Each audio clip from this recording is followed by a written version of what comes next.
Hi everyone, thanks for tuning in to Bluegrass Home and Garden TV. Kate Horning is with us once again. Oh my gosh, that last salad was pretty fantastic. So good. It was I know, so good. just the epitome of freshness in summer. Yep. So you are utilizing some of my other favorite ingredients. That time of year. Basil. Yes, I love basil and tomatoes. And those are the cutest little tomatoes that she grew in her garden. I know. I saw the seed, and I was seed shopping, and I saw this cute little picture of these. They're called Ildi tomatoes, and I was like, oh my gosh, I want those, and they're adorable. So, and they're really quick cooking. They're great for what we're gonna make today, which is a burst tomato sauce. I've done a burst tomato sauce with some of your other recipes, but I use kind of like the cherry tomatoes. And you can. I mean, this isn't one of those things where you have to use these tomatoes. You can use what cherry. you got. Use what you got in your garden. You know, we cooked with those larger, the black cherry tomatoes and the larger tomatoes last time. Use those as well. You could just cut them in half. So this is one of those recipes that you learn how to make it, and then you can do it however you like. I'm just impressed she was seed shopping. You never got the seed magazine out and like looked through and looked at pictures? I mean, I remember my mom having it, but I was just like, if it doesn't already have a start, I'm pretty sure I'd kill it. You got to come see my garden. We have 70 foot by like 50 foot. It's huge. Well, so we obviously live very close to each other, so I will definitely find myself that way. And you can make some delicious dishes with all the stuff that you're harvesting, which is what's so fun. What are we going to do first step? So we are going to start with the onion and the garlic. So we're going to make this sauce, and the base of it is, of course, two of our favorite things, onion and garlic. So we'll start chopping those. All right, stay tuned.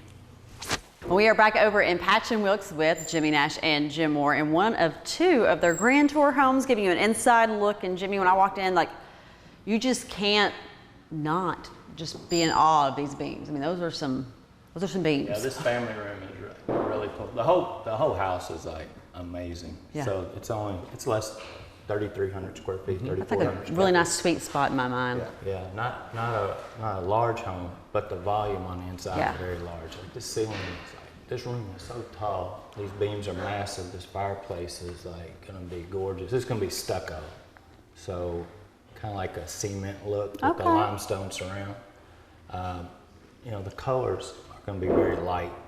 And it's the trend right now. Yeah. Outside of the study, which is right over here, because I'm looking on the wall, some paint swatches. I'm like, wow, that's going to be a really nice contrast to all of this like lighter color. Outside, we have that dark accents. Yeah. And that room will kind of have that same vibe to it.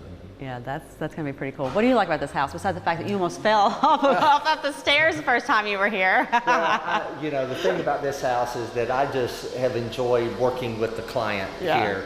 This was a custom, you know, we had a plan and he had a vision, and it just kind of goes to the testimonial of our process. You know, he was allowed to come in and work with us and our designer and do everything to his taste. You know, nothing was off limits, and I think we have an habitual customer here. He's probably going to be one of those many that will, down the road, want to do it again. It's been that great of a process. So that's been my favorite part about this house, has been the client.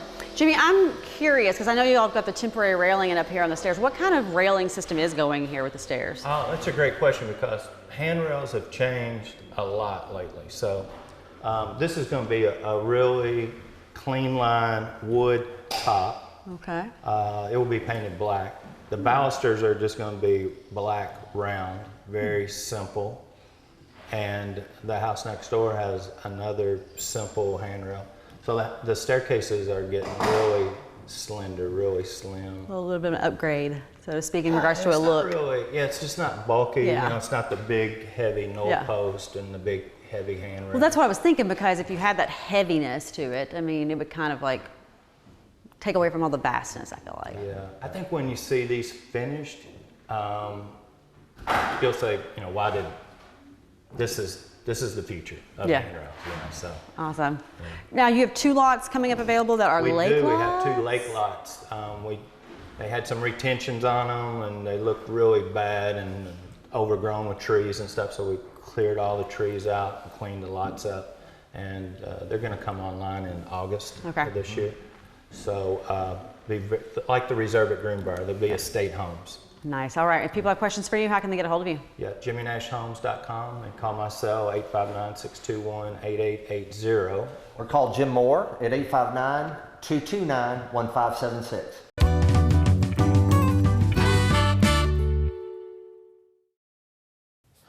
Here at Hubbard Mechanical, when we say we only charge you for the services you need, we mean it. We've got the invoices to prove it. This customer was told that the repair was going to be $1,200 by a flat rate book. We were going to save them hundreds of dollars, but we ended up saving $900 because we found out that the parts were under warranty. This is just one example of how we save our customers money during their time of need. So next time you're in need, give us a call here at Hubbard Mechanical and see the difference yourself.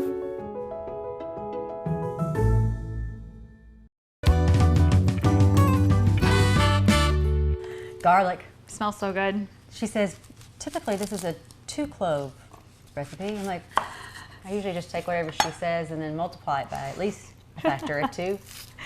I even bumped it up to 3, figuring that would be enough for you, but never enough for Amber. And these are pretty big cloves, Yes. so. So 3 to 4 cloves of garlic for Not all this one. cloves are created equal. No, no. In size.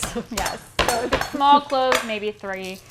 Big cloves, maybe 2. If you're Amber, maybe 6. Yeah. And then I'm just going to cut the onion. You want bite-sized, like small pieces, because what we're Okay. going to do here is we're actually going to saute the onion and the garlic down, and you want it to sort of melt in your mouth. So you don't want too big of chunk. You don't want the onion to be the star of the show. The tomatoes are, but you want that onion flavor, that sweet, And delicious. again, not the shallot. Right? Yeah, I know we're branching I'm out. so used to her utilizing shallots when she's utilizing a different type of onion. I'm like, what?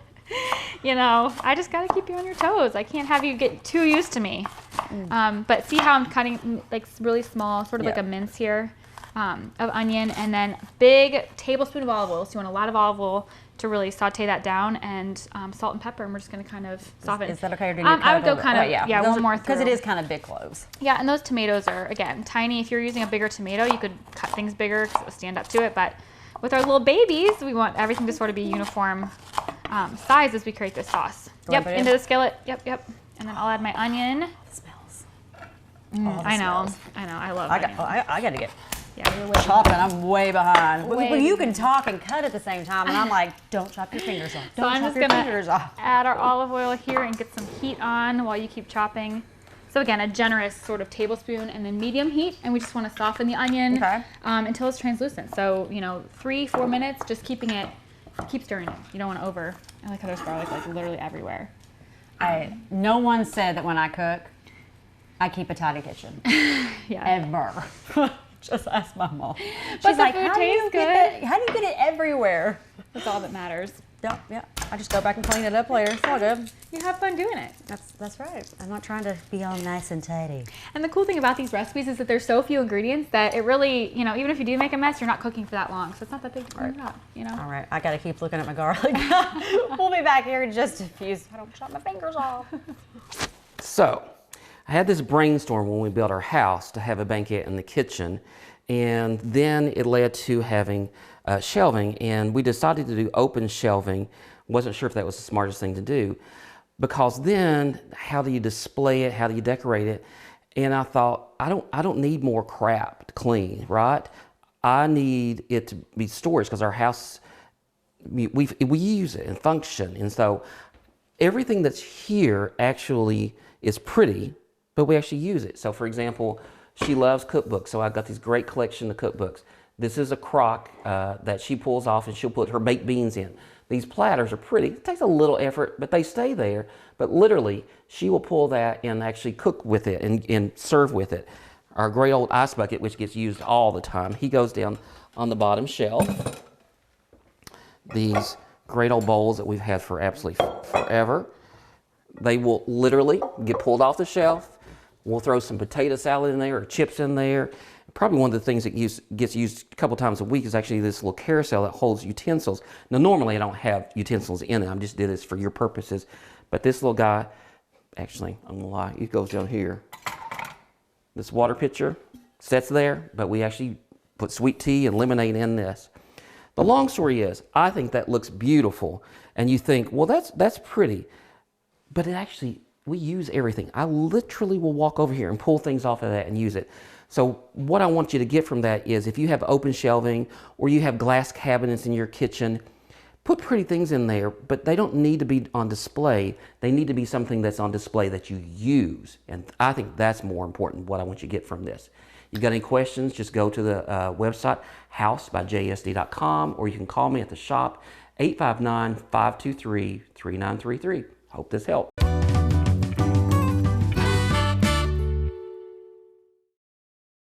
Hi, I'm Richard Weber from Springhouse Gardens. Did you know that getting your hands dirty is sometimes a good thing? Digging in the dirt has been proven to reduce stress and provide a sense of happiness and contentment.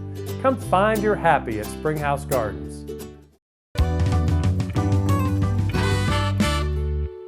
Yes, we are still cooking down the garlic and the onions. We had to switch sides because I obviously wore the wrong color to be bursting any kind of tomatoes. I feel like you always wear the wrong color. There's been more episodes where something gets on your outfit. You would think that I'd be like, oh, I'm cooking with Kate today. I should probably wear just all black, all navy, just all dark colors. Or bring an apron, which I have done in the past. Yes, but you have. Ran off and Not forgot today. the apron today. My apron today would have been quite comical. So we're just sweating these down. So it's been going like a minute. You can smell everything. You can see the onions are starting to get a little translucent. Key here is to stir. You want to make sure you keep an eye on it because otherwise your garlic will get brown, your onions will get brown, and you want that nice, soft sweetness. You don't want that kind of bitterness that comes from burning onions. So just a little tip. Right. And then once everything's starting to become translucent, then you can go ahead and just dump in your tomatoes. So we've got like a pint basically of tomatoes. I almost said of potatoes. I just can't get over how cute those I know, they're so sweet. And they really get ripe early, which I liked, you know, because while you're waiting for everybody else to ripen, you're like, you know, these little tiny tomatoes sort of come in first. Now, I know in a lot of the burst tomato dishes in the past, we kind of let them just sit there for a little bit. Do you have to do that so much with these? They do go faster, but what I'm doing is I'm kind of just coating them with that salt so that they get flavored. And then you want to kind of let them sit until they start to blister. So you'll see as they sit, they'll start to brown a little bit, and then that's when you kind of take the back of your spoon. And I'll show you guys how we burst, but it'll take a couple minutes just for them to start to really get soft and cook. When you do that, I'm going to step way back, because at least I know with the cherry tomatoes, like seeds, if I'm not careful, will like shoot across the kitchen. I've gotten to the point now where I actually have a big spatula, like I flip with pancakes, and I put that over it and then put the smasher. We'll come in, Amber's gonna have like a goggles on, a full face mask, bodysuit. I'm ready to burst the tomatoes. If you are like Amber and you're prone to injury, you can also do this in the oven. So you could actually take the skillet, 425, just let it go in the oven. Keep an eye on it, probably like 8 to 10 minutes and they'll pop. Or buy a bigger tomato or whatever works for you. So there are a lot of alternatives to what we're doing here if you're afraid of what might happen. Hey, I thought my hack using the pancake thing was fantastic. Smart. All right, we'll be back here in just a few. Y'all stay tuned. Hi, this is Richard Weber out here at Springhouse Gardens in Nicholasville, and we're talking about shade gardening today. And in the first segment, we talked about this beautiful grass for shade called all gold Japanese forest grass, but it makes a great color statement here pretty much from May until the first frost in October or into November. And then it kind of just goes brown and you don't really see much there in the wintertime. But one of the other key plants in this shade planting is this oak leaf hydrangea that maybe you haven't seen before. This is a variety that stays a little more compact than the traditional old oak leaves. This one is actually called ruby slippers. And you can kind of see from the ruby colored florets that are on here where it gets its name.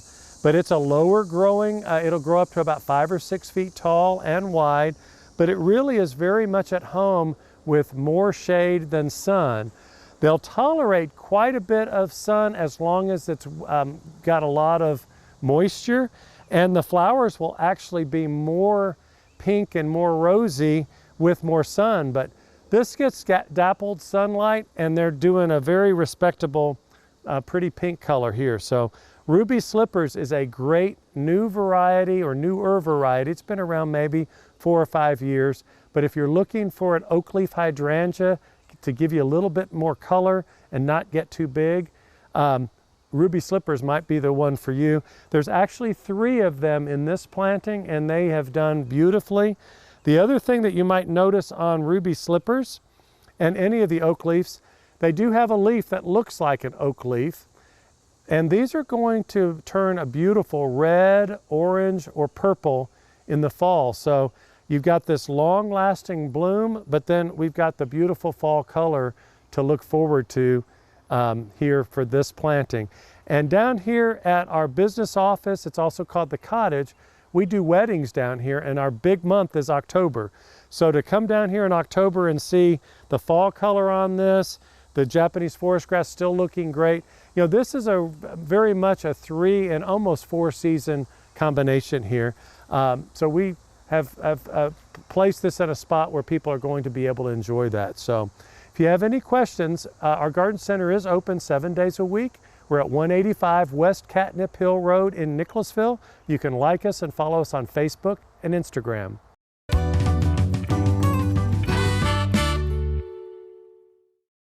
New in 2021, the name that defines the very best. Jimmy Nash Homes brings you new communities, new floor plans, and styles featuring Anderson Windows and Doors, the most trusted name in windows and doors.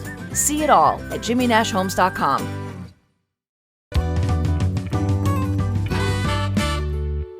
We are back, and I'm back here because I've already been attacked by some, not tomato, but oil. Okay, so now that Amber's out of the way, I'm out of harm's way. You can see that the tomatoes are starting to blister a little bit, and some of them actually burst on their own. So what you're going to do here is just go in here with your back of your spoon and just kind of give them a pop. So you can see how they just sort of burst. And again, if you want to let them burst on their own, go for it. But most of my recipes I want ready and on the table in like 20 minutes or less. So I like to help along the process.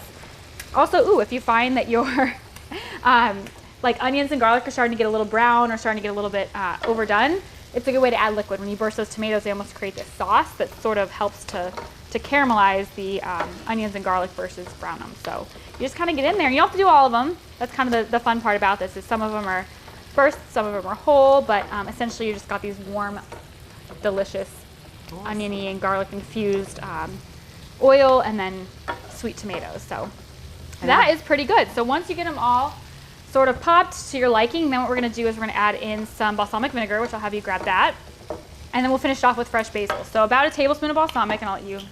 Oh, you're better at I'll add it in. What is a tablespoon? So about a tablespoon there. We're just going to let that cook down for maybe a minute, and again, yeah, you can smell the sweetness. Makes such a good sauce. If it's anything similar to some of the other ones we've done, I mean, like, yep. Oh, so good. It's a technique in so many of our recipes, and like I was telling Amber earlier, you can use this on salmon, you could use this on a white fish, you could put it over steak, you could put it over pasta, quinoa if you're feeling crazy, but we're gonna do it over chicken and potatoes today. Spaghetti squash, yep. Zucchini noodles. Yep, zucchini. Yeah, look at you. Yeah, and a Healthy Passion, I think we have probably 10 burst tomato recipes. So if you're looking for ideas. Some of my favorites. I kid you not. Like I make this one, it's like a caprese with the asparagus and everything. And yep, you could do it over. I feel like I'm like some sort of like real chef. Over vegetables. We've done this over asparagus, over green beans, and you know, I know Amber's going to ask about cheese, but you could always add mozzarella, Parmesan, like any cheese that you like to this. So I'll show you guys what this is going to look like right there. But then when it gets to this point, we're going to turn off the heat, and we'll thinly slice some basil and get that in. All right, we'll be back here in just a few. Stay tuned. Art Hubbard, Hubbard Mechanical here. Just give you some pro tips. It's getting to that time of year where the weather's kind of doing some weird stuff, and obviously we've always talked about checking your gutters, make sure they go away from your foundation so that it doesn't make your sump pumps work harder. But one thing that we want to really touch base with some of the calls we've been getting here lately is drain cleaning. If your drain's going slow, don't put drain cleaners down your drain. If they can't push the stoppage out, they become a stoppage, and the pipe has to be cut out, and now it turns into a way more intensive job. You can always put vinegar and baking soda down the drain, and it will kind of fizz up, kind of like we did in science class with the volcanoes. Very, very similar to that. It just kind of fizzes and pushes it down, and if that don't work, it's not that bad. In previous places that I've worked at, if a customer would call and they would say that they put some drain cleaner down in there, then we would actually refuse a call because it makes the cables and the snakes brittle, and they'll snap, and sometimes they can break inside the drain. So it's just something to just be real cautious about. You don't want to put that kind of stuff on there, and then, you know, heaven forbid that it will bubble out on you, and then that chemical now gets on your arms, and it can do some bad stuff to you. So just always be cautious and try to just put stuff that are not horrible down your drains. But you know, if you have to, then I understand, and we can still work around that. If there are any questions, give us a call at the shop, 859-340-4509. All right, this week on our Pinterest Hits and Misses, it's a continuation of a Pinterest hit. If you saw last time, a year or so ago, we did this, and now we've just kind of capitalized on that and made a topiary. Last time I showed you back here on this little blue and white planter, taking it off, and now we're going to up the ante, so to speak. We're going to add a bunch of flowers. You can go big, you can go crazy here. So I'm gonna kind of try to work at an angle. I don't have an exact idea in mind. I just know with this, I typically wanted to go with the traditional colors. Now, I want to do the same thing with one that has like navies and very like muted white colors and stuff, but right now we're going with traditionals. Okay.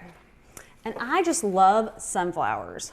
Now, the problem with these sunflowers is they're probably going to be a little bit harder to stick into the actual pumpkin, so I might actually have to do some finagling where I maybe trim this off a little bit and glue it in, because I'm not trying to get that to go in here. So I know I want one over the side, and I could not find my floral pins today except for one, which it would have been so handy if I could have. But I can also go back and anchor these into place once I do find them. So the main thing is I'm just trying to get my basic look that I'm going for. Okay, now I'm gonna take my other one, trim it. I'm gonna trim it down even more, I think. I want it up here. Like I said, I'm gonna go back, anchor these in place a lot more after the fact. I'm just trying to get the basic look. All right, so I'm just holding it in place. I tend to, on stuff like this, put the biggest objects in first because I know where I want them to end up, and then I kind of like backtrack, so to speak, with all the foliage and everything. Now, one thing I did on a lot of flowers, you know, I trimmed these down pretty close, and those would be pretty easy to get in, but I kept the leaves in case I needed filler. All right, so I think that's good to go for right now. I will definitely have to go in and just make sure they're secured and everything. Okay. This is where it gets tricky. I kind of like these. Yeah.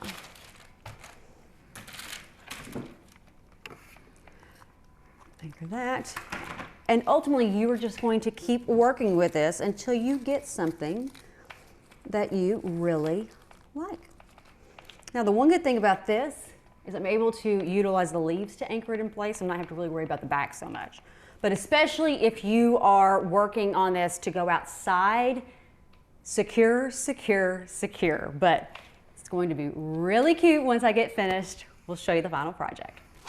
I will admit, admit, go get the ingredients and cook it like tonight, today, whenever. And that, like you mentioned, that balsamic vinegar just took it to the next level. It just added the sweetness and I don't know how to describe it. Deliciousness. It's just fantastic. It's one of my favorite things to make in some sort of version of this. Yes, it really you're is. just adding it directly in. Yep, so once you turn off the heat, you want to wait till you turn off the heat because you want the basil to stay nice and fresh. You don't want it to get too cooked. You're just going to stir in the basil. Amber just rolled it up like a cigar, nice thin slices like she's learned.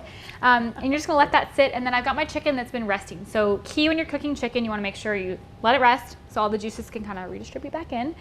For this, I just pan-seared it, probably 5 minutes on each side in the oven for 8 minutes until it was cooked through.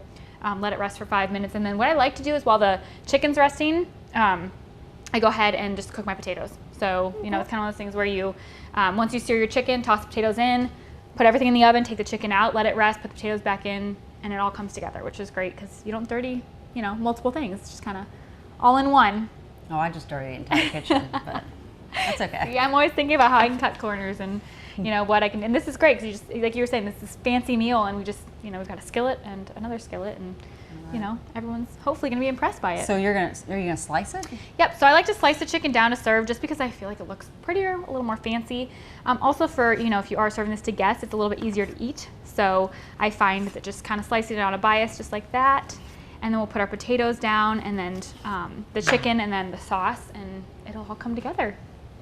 Well, you all know what I'm waiting on. Always time to eat. So yes, we'll get it all assembled, and then I promise you can eat. Fantastic. We'll be back.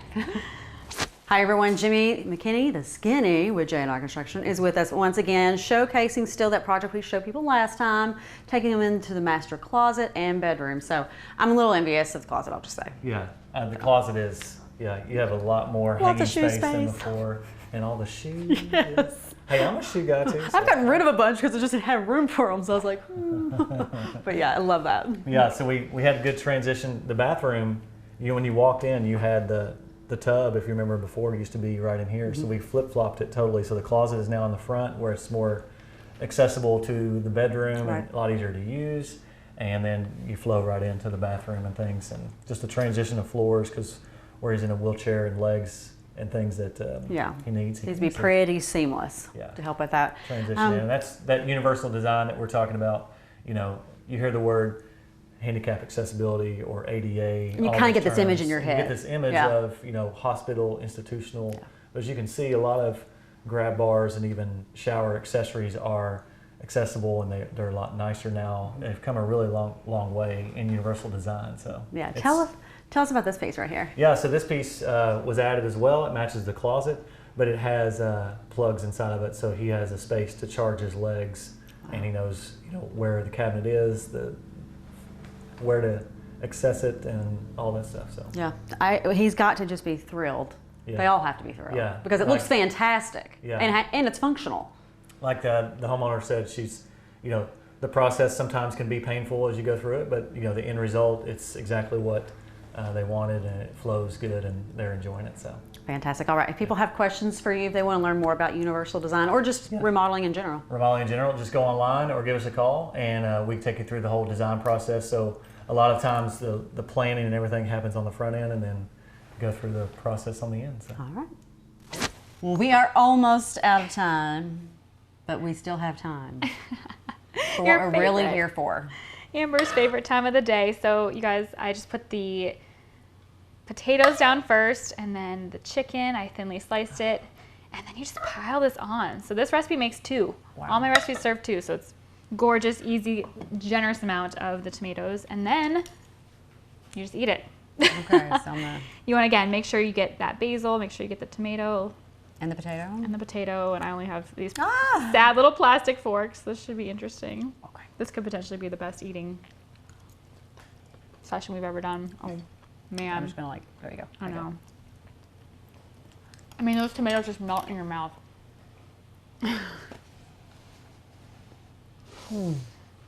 Amber, your face. I just had one burst in my mouth. I'm going right in here to the skillet. That's so good. Oh my gosh. I could eat just that. Mm-hmm. Totally. So good. And, you know, literally, fresh pasta and this, the best meal. It is the best meal. And it's so simple. So where do they get the recipe? ahealthypassion.com. And if you guys go there, you can just search burst tomato. And like I mentioned, I think we have like 10 different versions of the burst tomato with different combinations. They're so delicious, so easy, so simple, so fresh.